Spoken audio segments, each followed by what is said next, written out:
you know.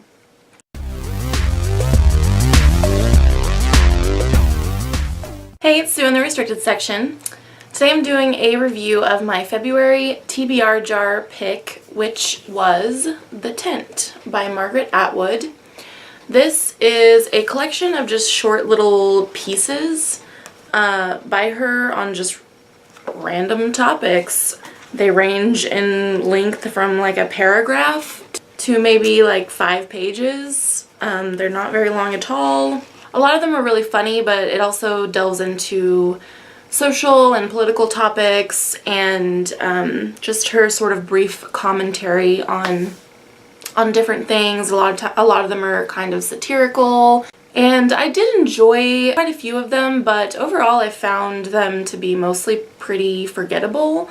I actually had to kind of flip back through the book to even remember anything to really talk about for this video. But she had 2 poems in here, both of which I quite liked. My favorite of the 2 was probably Bring Back Mom and Invocation. I won't read it because it's pretty long, but it's kind of about how people long for the good old days when things were more wholesome and we had stay-at-home moms and the husbands were the breadwinners and all that, but then it goes into how for mothers who didn't want that, it was really detrimental, and also the criticism that mothers get from all sides, which I see that all the time on the internet especially. You know, I don't have children, so I don't experience it myself, but people are so quick to jump all over moms for doing any little thing that they think is not right or whatever. Like, for example, recently that whole BBC News thing that got really popular, blew up, of the guy doing an interview and his kids come in and then his wife rushes in and like she's like obviously panicking and sort of forcefully drags them out of the room. And I saw a lot of people commenting on, oh, she was too forceful and blah blah blah, and I'm like, just, you know, let's just all calm down. She obviously didn't hurt them and it was fine. Like, people just are so ridiculously critical of how mothers raise their children, but I don't feel like fathers have to deal with that most of the time. There was also a really funny piece called 3 Novels I Won't Write Soon, where she gives 3 possible synopses for books that are really ridiculous. And that one made me laugh a lot. Other than that, though, the rest of the pieces were pretty forgettable. I mean, they're very short, so I think it would be hard for them to really make a huge impression anyway. So, and there are illustrations throughout it. Like the cover I really love, and then there's illustrations throughout that I believe are by Margaret Atwood.